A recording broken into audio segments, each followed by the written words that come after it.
Hello everyone, welcome to today's class. दोस्तों, आज की इस क्लास में हम बात करेंगे लाइंस एंड एंगल्स में पैरेलल लाइंस के बारे में कि पैरेलल लाइंस क्या होती है और इनकी प्रॉपर्टीज के बारे में। तो चलिए शुरू करते हैं। चलिए बात करते हैं कि पैरेलल लाइंस क्या होती हैं। तो कल लाइंस बताया था कि लाइंस क्या होती हैं, तो अब बात करते हैं आज की पैरेलल लाइंस क्या होती है। देखिए, ये ऐसी दो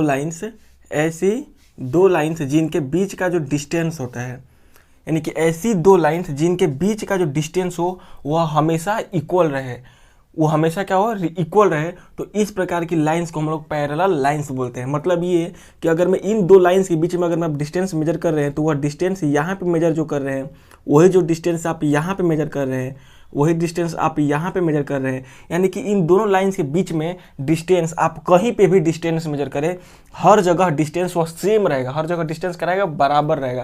यानी कि डिस्टेंस के बीच का सेम रहेगा दो लाइंस के बीच में, तो उसको हम लोग पैरेलल लाइंस बोलते हैं। पैरेलल लाइंस की प्रॉपर्टी ये है कि पैरेलल लाइंस जो होती हैं वो एक दूसरे को कभी भी इंटरसेक्ट नहीं करती, क्योंकि दो पैरेलल लाइंस के बीच में डिस्टेंस हमेशा बराबर होता है। जैसे मान लीजिए कि अगर मैं यहाँ से यहाँ तक का डिस्टेंस 5 सेंटीमीटर है तो यहाँ पे भी यह 5 सेंटीमीटर ही होगा, यहाँ पे भी यह 5 सेंटीमीटर ही होगा, और इसको कितना भी आगे बढ़ाते जाएंगे तो इसके बीच का डिस्टेंस हर जगह 5 सेंटीमीटर 5 सेंटीमीटर 5 सेंटीमीटर ही रहेगा। मतलब ये कि यह दोनों लाइन एक दूसरे को कभी भी इंटरसेक्ट नहीं करती हैं। तो पैरेलल लाइंस आप समझ गए होंगे कि पैरेलल लाइंस क्या होती हैं। तो ऐसी दो लाइंस जिनके बीच का जो डिस्टेंस हर जगह इक्वल रहे, जिनके बीच का डिस्टेंस हर जगह इक्वल रहे, उसको हम लोग पैरेलल लाइंस बोलते हैं। और पैरेलल लाइंस एक दूसरे को कभी भी इंटरसेक्ट नहीं करती है। तो पैरेलल लाइंस के बारे में समझ गए। चलिए अब बात करते हैं ट्रांसवर्सल लाइन क्या होती है। चलिए अब बात करते हैं कि ट्रांसवर्सल लाइन क्या होती है। तो जब भी दो लाइंस, यानी कि जो ऐसे दो लाइंस है, कैसी भी दो लाइंस हो, पैरेलल लाइंस की बात नहीं कर रहा हूँ, कोई भी दो लाइंस हो, तो जब भी दो लाइंस को कोई तीसरी लाइन कट करती है, इंटरसेक्ट करती है, तो इस तीसरी लाइन को ही ट्रांसवर्सल बोलते हैं। कोई भी दो लाइन हो, जैसे ऐसे एक ये लाइन है और एक मान लीजिए ऐसे लाइन है, तो किसी भी दो लाइंस को जब तीसरी लाइन इंटरसेक्ट कर दे तो इसी तीसरी लाइन को ही क्या बोलते हैं, इसको हम लोग ट्रांसवर्सल बोलते हैं। इसको क्या बोलेंगे, इसको हम लोग ट्रांसवर्सल बोलेंगे, ट्रांसवर्सल लाइन बोलेंगे। तो जब भी दो लाइंस को तीसरी लाइन इंटरसेक्ट करती है, तीसरी लाइन, तो उसको हम लोग ट्रांसवर्सल लाइन बोलते हैं। आई होप कि आप ट्रांसवर्सल लाइन समझ गए होंगे। अब यहाँ पे लिखा हूं कि angle formed by transversal line, यानी कि ट्रांसवर्सल लाइन के द्वारा कौन कौन से एंगल बनते हैं।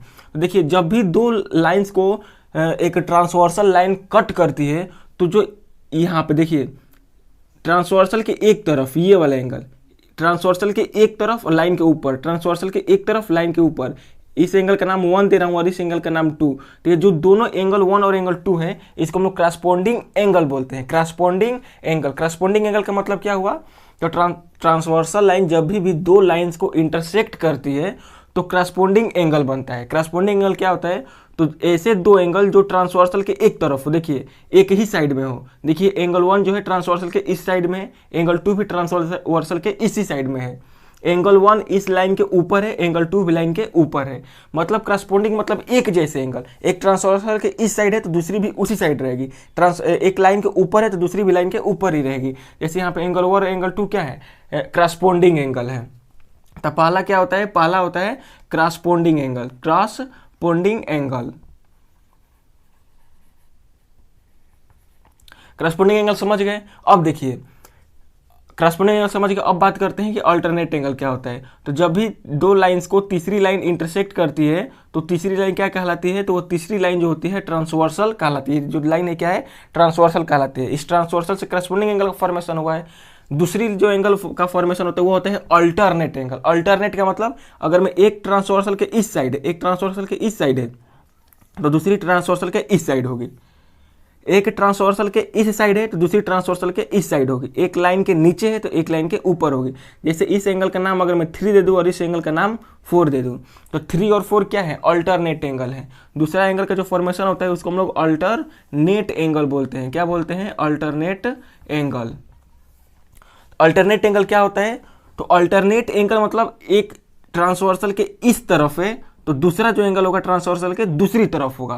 एक ट्रांसवर्सल लाइन के एक लाइन के नीचे है तो एक लाइन के ऊपर होगा, जैसे कि 3 और 4 क्या है, ट्रांसवर्सल है। उसी प्रकार से यहाँ पे एक एंगल बना दूं मैं 5 और इस एंगल का नाम दे दूं 6, तो ये भी 5 और 6 क्या है, अल्टरनेट है। देखिए ये 5 जो है ट्रांसवर्सल के इस तरफ है और 6 जो है ट्रांसवर्सल के इस तरफ है। तो आप समझ गए होंगे कि अल्टरनेट एंगल क्या होता है। अल्टरनेट एंगल का मतलब होता है कि एक लाइन के इस तरफ है तो दूसरी उसके अपोजिट साइड होगा। करस्पॉन्डिंग एंगल क्या होता है, तो करस्पॉन्डिंग एंगल दोनों को दोनों ट्रांसवर्सल के एक ही तरफ होंगे और दोनों के दोनों लाइन के अगर में ऊपर है तो दोनों ही एंगल लाइन के ऊपर होंगे। देखिए एंगल 1 ट्रांसवर्सल के इधर है, एंगल 2 भी उसी साइड है जिस साइड में एंगल 1 है। एंगल 1 लाइन के ऊपर है, एंगल 2 भी लाइन के ऊपर है। अल्टरनेट में क्या होता है कि दोनों अपोजिट साइड में होते हैं ट्रांसवर्सल के। अगर मैं एक ट्रांसवर्सल लाइन के इस तरफ है तो दूसरा ट्रांसवर्सल लाइन के इस तरफ होगा। एक ट्रांसवर्सल के नीचे है तो एक ट्रांसवर्सल के ऊपर होगा। जैसे 3 और 4 क्या है, अल्टरनेट एंगल। 5 और 6 क्या है, अल्टरनेट एंगल। तीसरा जो एंगल बनता है वो होता है कंजिक्यूटिव एंगल। कंजिक्यूटिव एंगल का मतलब क्या होता है कि दोनों को दोनों एंगल लाइन ट्रांसवर्सल के एक तरफ ही रहेंगे, दोनों एंगल लाइन के एक तरफ ही रहेंगे लेकिन दो लाइंस के बीच में रहेंगे। जैसे मैं अगर मैं इस एंगल का नाम दूं 7 और इस एंगल का नाम दूं 8, तो देखिए दोनों के दोनों एंगल ट्रांसवर्सल के एक ही तरफ रहेंगे लेकिन दोनों लाइंस के अंदर रहेंगे। दोनों लाइंस के ये जो दो लाइन है इसके अंदर ही रहेंगे। इस कंजिक्यूटिव एंगल में इसको बोलते हैं कंजिक्यूटिव एंगल। यहाँ पे जो एंगल बनता है इसको बोलते हैं कंजिक्यूटिव एंगल। कंजिक्यूटिव एंगल इसको बोला जाता है। आप करस्पॉन्डिंग एंगल में और कंजिक्यूटिव एंगल में कंफ्यूज मत होइएगा। क्यों, देखिए करस्पॉन्डिंग एंगल में क्या होता है कि करस्पॉन्डिंग एंगल में जो दोनों एंगल होंगे ट्रांसवर्सल के एक तरफ ही होंगे। कंजिक्यूटिव में भी दोनों जो एंगल होंगे वह ट्रांसवर्सल के एक तरफ ही होंगे। लेकिन यहाँ पे अगर मैं एक एंगल लाइन के ऊपर है तो दूसरा भी एंगल लाइन के ऊपर ही होगा। लेकिन कंजिक्यूटिव में क्या होगा कि दोनों तो ट्रांसवर्सल के एक तरफ होंगे लेकिन यह जो दो लाइन है इन दोनों लाइंस के अंदर रहेंगे। या जो दो लाइन दिखाई दे रही है इसके अंदर ही रहेंगे। 7 भी इसके अंदर है, 8 भी इसके अंदर, इसके बाहर नहीं है। यहाँ पे देखिए एक इसके बाहर है और इसके एक अंदर है। आई होप कि आप करस्पॉन्डिंग एंगल, अल्टरनेट एंगल और कंजिक्यूटिव एंगल समझ गए होंगे। अब बात आती है पैरेलल लाइंस के केस में क्या होता है कि अगर मैं बात पैरेलल लाइंस की हो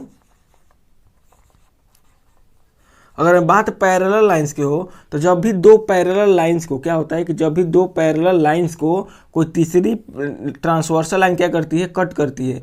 जब भी दो पैरेलल लाइंस को, जैसे मान लीजिए कि मैं बोल दूं कि ये लाइन L है और ये लाइन M, ये दोनों पैरेलल हैं और इसको लाइन N जो है ये ट्रांसवर्सल इंटरसेक्ट कर रही है, तो यहाँ पे ये वाला एंगल देखिए, ये एंगल 1 और ये एंगल 2। अभी बताइए एंगल 1 और एंगल 2 दोनों ट्रांसवर्सल के एक तरफ ही हैं, एक लाइन के ऊपर है तो दूसरा भी लाइन के ही ऊपर है। करस्पॉन्डिंग एंगल समझ गए। तो यहाँ पे एंगल 1 और एंगल 2 क्या है, करस्पॉन्डिंग एंगल है। तो पैरेलल लाइंस के केस में, in case of parallel lines के केस में जो करस्पॉन्डिंग एंगल होते हैं वह इक्वल होते हैं। यानी कि जो एंगल 1 होगा वह एंगल 2 के बराबर होगा। सिर्फ पैरेलल लाइंस के केस में, ऐसे नॉन पैरेलल लाइंस की बात नहीं कर रहा हूँ।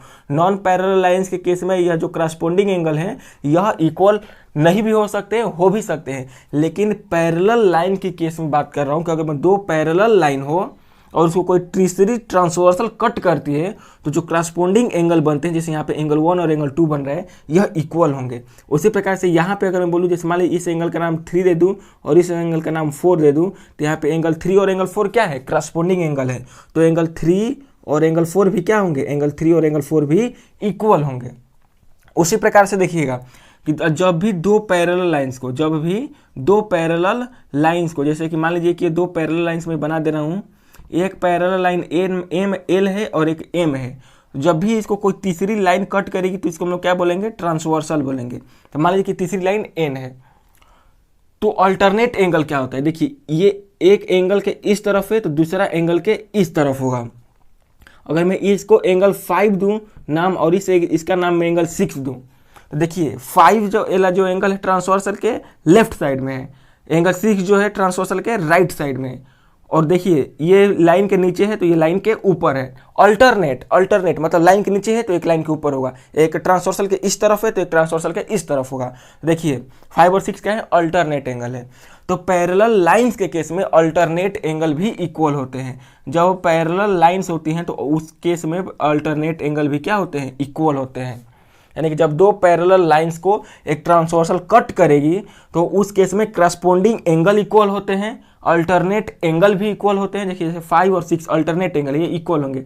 इसी तरह से मैं एक यहाँ पे एंगल बनाऊँ 7 और यहाँ पे एक एंगल बनाऊँ मैं 8, तो यहाँ पे 7 angle 7 is equal to angle 8, यानी कि एंगल 7 और एंगल 8 भी बराबर होंगे। आई होप कि आप पैरेलल लाइन के केस में समझ गए होंगे कि करस्पॉन्डिंग एंगल हमेशा इक्वल होते हैं, पैरेलल लाइन के केस में अल्टरनेट एंगल हमेशा इक्वल होते हैं। अब चलिए बात करते हैं कंजिक्यूटिव एंगल की कि कंजिक्यूटिव एंगल क्या होता है। अभी आपने देखा कि पैरेलल लाइन के केस में करस्पॉन्डिंग एंगल क्या होते हैं, इक्वल होते हैं, अल्टरनेट एंगल क्या होते हैं, इक्वल होते हैं।